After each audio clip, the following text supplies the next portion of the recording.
Shalom jemaat yang terkasih di dalam Tuhan Yesus Kristus. Berjumpa kembali kita di dalam Renungan Harian GKI Kebon Jati bersama saya Frida. Semoga Bapak Ibu di rumah merasakan sukacita dan kasih setia dari Tuhan selalu.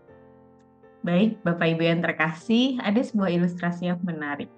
Ada seorang pemuda yang membeli laptop baru yang mereknya cukup terkenal. Harganya pun juga cukup mahal, sekitar mungkin 20-30 juta. Dan sesampainya di rumah, dia menaruh laptop itu di meja dan mengambil sebuah wortel. Wortel itu dipotong dan menggunakan laptop sebagai tatakan memotong wortel atau sebagai talenan. Tentu kalau kita melihat kejadian ini secara langsung, tentu kita akan bingung dan merasa pemuda tersebut aneh. Dan mungkin akan kesal terlebih karena tahu harga dari laptop tersebut. Dan kalau sang pembuat laptop itu tahu bahwa laptop yang dia buat dipakai untuk memotong wortel, tentu mereka akan kesal, rasa kecewa, dan menganggap orang tersebut bodoh. Sebab dia tidak menggunakan laptop sesuai dengan kegunaannya. Laptop yang canggih, bagus, dan mahal, tetapi justru dipakai untuk memotong wortel dan yang memang wortel itu terpotong dengan baik. Ini mungkin menjadi gambaran bagaimana Tuhan menciptakan kita.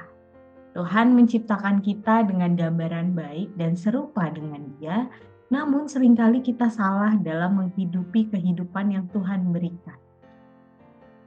Kita terkadang tidak sesuai dengan gambar dan rupa Allah dan bahkan melakukan hal yang jauh dari seharusnya yang Tuhan inginkan kita lakukan. Mungkin banyak pencapaian-pencapaian yang berhasil kita capai, tetapi bukan dengan jalan Tuhan. Kita merasa senang karena semua bisa tercapai dan membuat kita berhasil dan sukses. Tetapi, apakah itu sesuai dengan tujuan yang Tuhan berikan ketika Tuhan menciptakan kita dengan baik?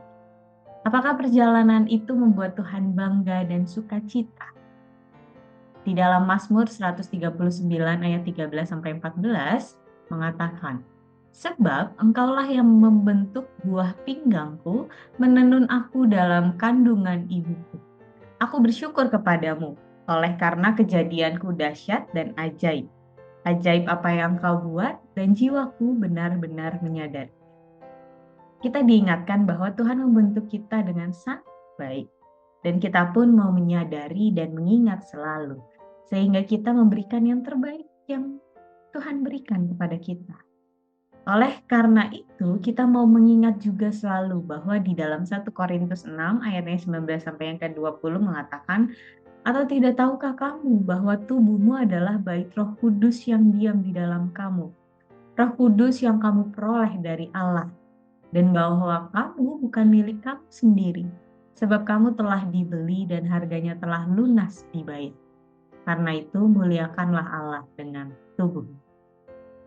Menggunakan waktu kita untuk melakukan yang terbaik adalah bentuk syukur dan cara kita menghargai kehidupan yang Tuhan berikan. Status kita adalah sebagai anak Allah yang berharga. Jangan sampai hidup kita melewati jalan yang salah sehingga pada akhirnya membuat kita tidak berharga. Marilah kita melakukan yang terbaik dengan tuntunan Tuhan selalu. Jangan jadikan diri kita seperti seorang pemuda yang menggunakan laptop tersebut.